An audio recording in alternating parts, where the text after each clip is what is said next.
Please like the video and share it so that it reaches many more people and you get sawaba, or rewards from Allah. This could be a sawabe jariyah or continuous reward for you long after you are gone. Volume 5, Book 59, number 638. Narrated by Abu Sa'id al-Khudri. Ali bin Abi Talib sent a piece of gold not yet taken out of its ore, in a tanned leather container to Allah's apostle.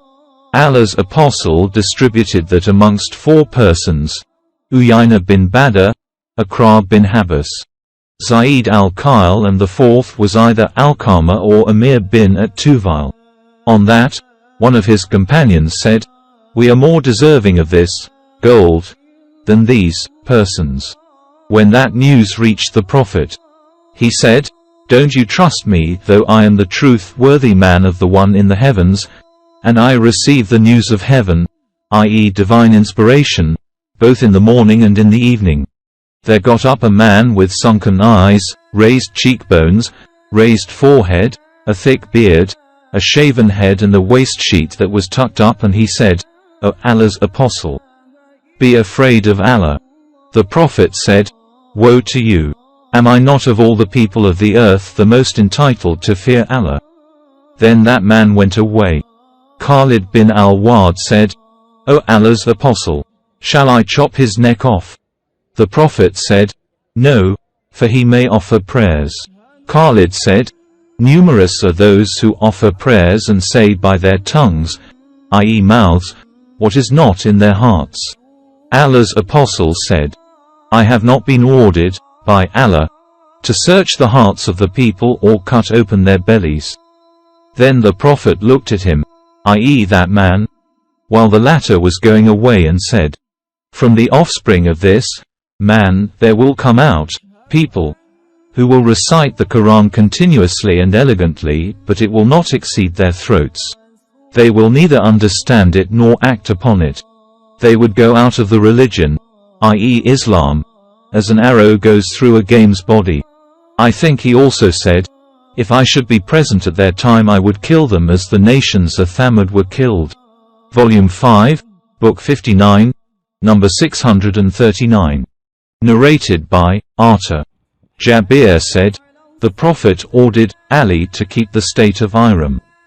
Jabir added, "Ali bin Abi Talib returned from Yemen when he was a governor of Yemen. The Prophet said to him, 'With what intention have you assumed the state of Iram?' Ali said, 'I have assumed Iram with an intention as that of the Prophet.' Then the Prophet said to him, 'Offer a hadi and keep the state of Iram in which you are now.' Ali slaughtered a hadi on his behalf. Volume 5, Book 59, number 640. Narrated by Ibn Umar. The Prophet assumed the state of Iram for Umrah and Hajj, and we too assumed it for Hajj with him. When we arrived at Mecca, the Prophet said, 'Whoever does not possess a hadi should regard his Iram for Umrah only.' The Prophet had a hadi with him. Ali bin Abi Talib came to us from Yemen with the intention of performing Hajj. The Prophet said to him, 'With what intention have you assumed the Iram, for your wife is with us?' Ali said, 'I assumed the ram with the same intention as that of the Prophet.' The Prophet said, 'Keep on the state of ram, as we have got the hadi.' Volume 5, Book 59, number 641. Narrated by Jarrah. In the pre-Islamic period of ignorance there was a house called Du el-Khalasa or al-Kabar al-Yamaniya or al-Kabar ash-Shamiyya.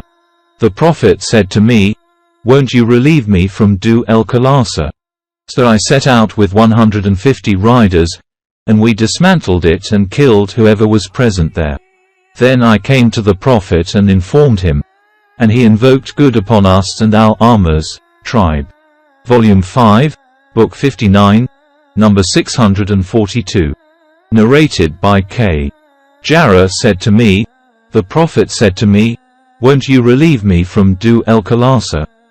And that was a house in Yemen belonging to the tribe of Khatam called Al-Kaaba al-Yamaniya.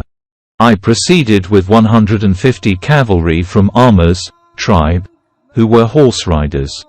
I used not to sit firm on horses, so the Prophet stroked me over my chest till I saw the mark of his fingers over my chest. And then he said, O Allah, make him, i.e. Jarrah, firm and one who guides others and is guided on the right path.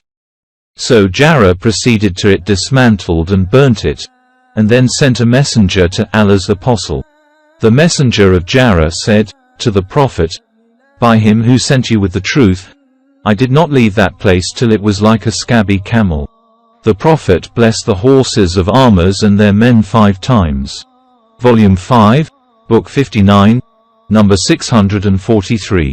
Narrated by K. Jarrah said, Allah's apostle said to me, Won't you relieve me from Dhul Khalasa? I replied, Yes, I will relieve you. So I proceeded along with 150 cavalry from Amr's tribe who were skillful in riding horses.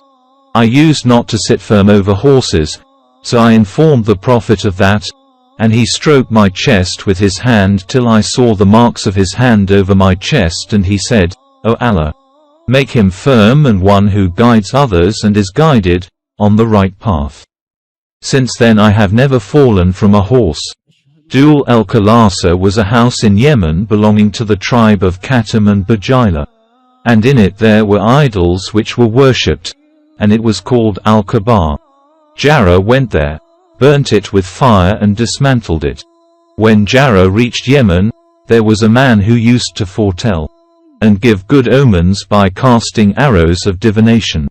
Someone said to him, The messenger of Allah's apostle is present here, and if he should get hold of you, he would chop off your neck.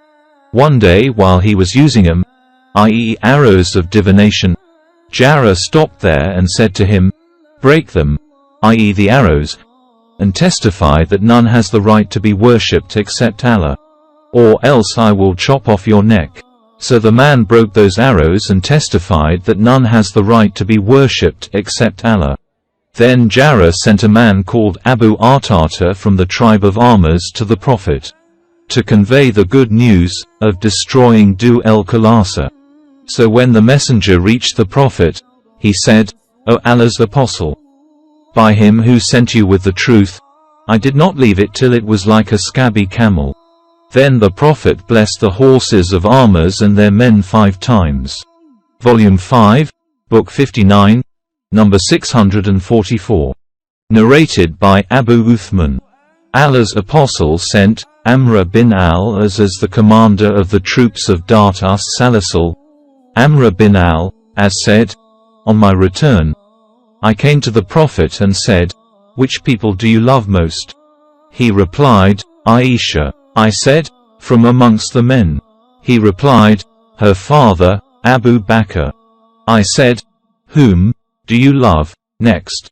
He replied, Umar. Then he counted the names of many men, and I became silent for fear that he might regard me as the last of them.